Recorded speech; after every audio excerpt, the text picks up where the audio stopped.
Welcome to you, Gabrielle. Oh, thank you. To me. Yes, that you're in town working with Tylenol on a campaign designed to reach families. Tell me about that. Yeah, it's a campaign designed to celebrate families in any incarnation that they come in. That no matter who you are, no matter what your family looks like, you are golden, you are accepted. No need to explain yourself. You are validated because you exist. And it's a great campaign called How We Family. And if you use the hashtag How We Family, not only could you see my family's piece, but you can also participate in the campaign on howwefamily.com. And there's specific emphasis put on the importance of blending families and how that's changing. Well, all kinds of families. Blended families. You know, my family's a blended family. My mom, in her 60s, has adopted 3 children. You know, we have friends, we same-sex couples who have, you know, families. It's just to embrace every kind of family, you know, especially in election years. A lot of people talk about family values and what the American family should look like, and it's not an inclusive conversation. It's very exclusive. And this campaign is about including every kind of family that you can imagine, and that everybody's welcome, and that you're good enough just because you are. I suppose you get a lot of different offers from companies to be a brand ambassador. Why did you pick this one? It's a brand that I am familiar with. It's been around for 60 years, and it's a brand that I actually use. Okay. That's in my medicine cabinet. I believe that. Yeah, you know, I mean, a lot of times you get offered things, and I'm like, I don't even know what that is. I have no idea what that is, and it's just because you've put a few more zeros, you know, on the check. It's not selling me. It has to be an organic relationship. In terms of businesses, have you thought about other businesses Absolutely. that you'd like to get into? Absolutely. I mean, finding an affordable clothing line that embraces women from 00 to, you know, 28, where nobody's sort of left behind, that everyone feels valued. Yeah, that's definitely on the horizon. Okay. I'm inspired by my husband. He's taken the reins. Like, he's turned his passions into, you know, opportunities. Right. With, you know, Stance socks. Now they have to deal with the NBA. He's got, you know, tie bar ties. He's now, you know, partnered with Naked, you know, underwear. He's got his own wine coming out in China. So I'm just, you know, learning and absorbing and trying to take a little bit of his magic and apply it to my own brand. You know, yeah, and with sports figures, they're really big into endorsements. So these are things that you probably talk about at home, right? Absolutely. Positioning and branding. Absolutely. You know, and does it bother you when people talk? Of course, your husband is Dwyane Wade. Does it bother you when people ask you about him or not? No, I'm proud of him. Okay. So I love to talk about him. Okay, you know. I saw him. Provided they ask him, you know. They ask him about LeBron. They ask me about Dwyane. Well, I saw him interviewing LeBron yesterday on Sports Center. Did you see that interview? He killed it. Absolutely. I dissected it, and then I gave him notes. Okay. I gave him notes after the intro, the before the game, after halftime, and at the end. What did you think of the interview? The one with him and Bron, that's them talking. And it was nice because, you know, as athletes, they don't always want to give the press the realness. Right. But when you're talking to a friend, you're more apt to be a little bit more open and give a little bit more, you know, lift the curtain and let the people see what's behind the curtain. Are you able to help him at all with his, because now he's being on camera a lot more than he used to be? Yeah, I told him to stop looking at his notes. I'm like, honey, it's a 4-shot. They can see you. You know, kind of explaining to him, you know, the cameras. He can do that. You know, like, well, explaining, you know, if it's a 4-shot, which means all 4 of you guys are on there, you can't be studying your notes. You got to be listening. You got to be making more eye contact. You know, talk about filler language. I say that as I'm looking at my notes, but hey, I look at them anyway because it's about you now. But we're in a 2-shot. When I'm talking, they're going to be on me. So, you know, you know how these things work. He's new. We talked about this earlier. You grew up in Omaha, Nebraska, and your father was a military sergeant. Is that? Yeah. Okay. Yeah. How did that?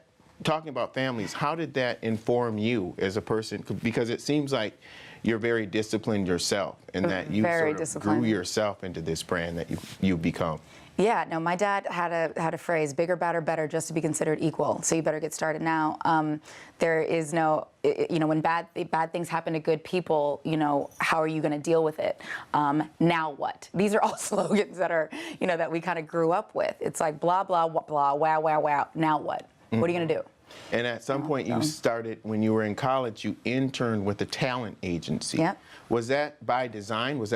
Did you know you wanted to get into? No, I was taking 20 units. I wanted 4 more units without actually having to go to a class. So at UCLA, they have the Expo Center. And I went to the Expo Center looking for the easiest internship I could possibly find. And I thought, how hard could it be to work with models? Because it was a modeling agency that in the children's department was a full service agency. Okay. So I was like, this can't be that hard. So that's why I chose that internship. And when my internship ended, and mind you, I'm still studying for the LSATs. I'm still working in the bookstore. I was the book buyback supervisor, making $6.16 an hour. And so I was like, I need the easiest internship I can find. Wow. So that's how I got into it. And when that internship ended, they were like, would you ever consider being, one of our clients, modeling, acting? And I was like, how much? I'm like, I've got a good job making $6.16 an hour. Well, how much can it pay me? Because if it's not enough, I'm going to go with what I'm, doing now. And the first job I got was $125 a day, and I was like, later bookstore. I thought I'd hit the jackpot. I didn't know what Naomi Campbell was talking about. I don't roll out of bed for less than $10,000 a day, but I will do. I was selling Cracker Jack boxes for $125 a day. Wow. I felt like I'd hit the lotto. Okay, so you became fabulously successful, and everybody knows the storyline. So I have some people who really have some questions about the things that you're doing now. Okay. What's in store for season 3? Because the ending of Being Mary Jane was crazy. It was crazy. We pick up right where we left off with Crazy.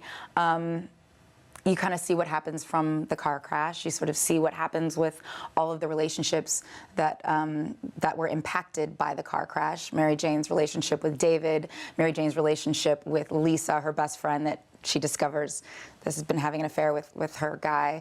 And that's sort of where the season kicks off.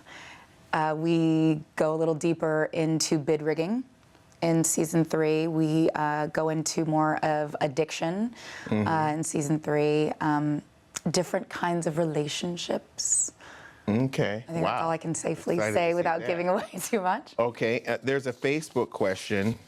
My friend Dave Jordan wants to know, with Kerry Washington and Viola Davis headlining and becoming popular high-rated dramas on broadcast TV, are black actresses now deemed bankable? And will she start a production company? Talking about you. Already started a production company with my partner Nzinga Stewart, who's a writer, producer, and director. It's called Stu U Productions. We produced our first feature for Lifetime called With This Ring. We kind of killed it in the ratings, so that was our production. And then we have more things that we've optioned and more things we're doing right now, so that's kind of exciting.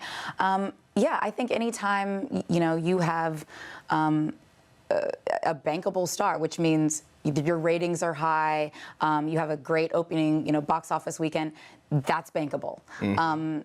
And so Shonda has capitalized that whole Thursday night. I mean, starting with Grey's Anatomy, which really sort of galvanized true diverse casting.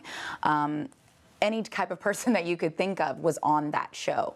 And then Scandal, Carrie, it becomes a phenomena. How to Get Away with Murder, again, very diverse cast, led by Viola, and she kills that whole night. So that alone lends itself to and then Empire, obviously, their crazy success. That lends itself to what we saw this season in pilot season, where we saw, hundreds of actors of color being given opportunities that had never existed before. That's got to be special for you because, I mean, you're young, right? You look very young, but you're a trailblazer for this generation to see, because it probably wasn't always like that for you, right? No, I mean, we always had people that we looked up to that did well. It just never, you could have Vivica Fox, Independence Day, huge, Batman, and then when there's that, what's that next thing? And in the way that other stars, do have one hit film and they have this huge career and there's, 8 offers back to back to back to back to back, it never translated in the way it's translating now to other opportunities, to creating a brand, if you will. Now we're seeing what one win can do for your whole brand and what it can do for other people. Right. And that's huge. Okay, so another question, and this is a similar theme that I got with Kerry Washington. Okay. She says, her name's Joyce Bailey, and she says, congratulations on the success of Being Mary Jane. I realize that good roles for African-American actresses are far and few between, but why would you audition and accept a role as the other woman? And I've heard this criticism a lot. Yeah, they kept going. Like, there was a whole thing with Carrie and I, about being, sort of shining a light or glorifying being the side piece. It's called make-believe. It's called storytelling. And it was a part of a morality tale, with Mary Jane. She didn't win in the end. It was just part of a storyline. Mm-hmm. She also froze her eggs and, found out that her eggs weren't viable. And people said, why would you do that? Because it's a story, and it's a relevant story, and it's a part of a way that we can all learn more and be informed and educated, and whether that be about, dating married men or freezing your eggs, as an older woman. It's, infotainment, if you will. So I think if you only took safe roles that everyone found idiot-proof, you'd have the most boring career ever. And as an artist, you'd be uninspired. And you're multidimensional. It's not like you just, because of the fact that you weren't necessarily going to be an actress, you went out, you got your education and all of that. How does that help you? I have a confidence that I am well-versed in a number of things, that if this doesn't work out, I'm not stuck. I started investing when I was 19, so this has never only been about, money or fame. I'm so capable of doing other things, and I believe being successful. So I never went into each audition or each job with, this has to work. Right. What am I gonna do? I can't do anything else. Stranded, it's kind of like, right. I love this. I love what I do, but I love a lot of things, and I have a lot of passions, and I have a lot of skills. So if this, God forbid, ever stopped, I'm okay. Okay, last question. You did a lot around Obama. You've been really outspoken on a lot of issues. Right now, with what's going on in the country with young black men and the police, what are you telling... Or young black women. And women, yes, I'm sorry. Let me correct myself on that, because that's a big issue as well. What are you telling your kids at home right now? I get this question a lot. Our biggest thing is come home to us. Yes, you are privileged children, and when you are with us, you are treated a certain kind of way. But when you're on your own and you're out there, you're just black kids. And the police officers aren't gonna question you about your, Wait a minute, are you Dwyane Wade? Yeah. Let me get you up off the ground. Let me not mistreat you. Our whole thing is we want you to come home. So do whatever they say, even if they are dead wrong, even if they have pegged you wrong, even if you are not doing anything, we want you to come home and live to tell the tale, and then we will handle it, and trust we will. But comply. Don't say anything, don't fight back, which goes against everything that we teach them in any other capacity, which is use your voice, stand up for what's right. You fight for the underdog, which in police interactions, everything that we've taught them about being independent and strong and leaders, they have to fight that instinct, which is what we've drilled into them about being good men. We want you to come home. And I think parents across the country have had to figure out how to do that dance. I'm not saying it's right. I'm not saying, this is best for everybody's family. I'm not saying I necessarily practice it myself. But for the kids, we want you to come home. We want you to live to tell us what the heck happened, and trust we will raise holy hell to bring charges or discipline against, those bad apple cops. Gabrielle Union, we're running out of time. Thank you. Come back and see me so we can talk more about politics and stuff, because I'm sure you have a lot to say. Oh, quite a bit. Thank you so much. No, thanks. And with Gabrielle Union, I'm Lee Hawkins. We'll see you next time.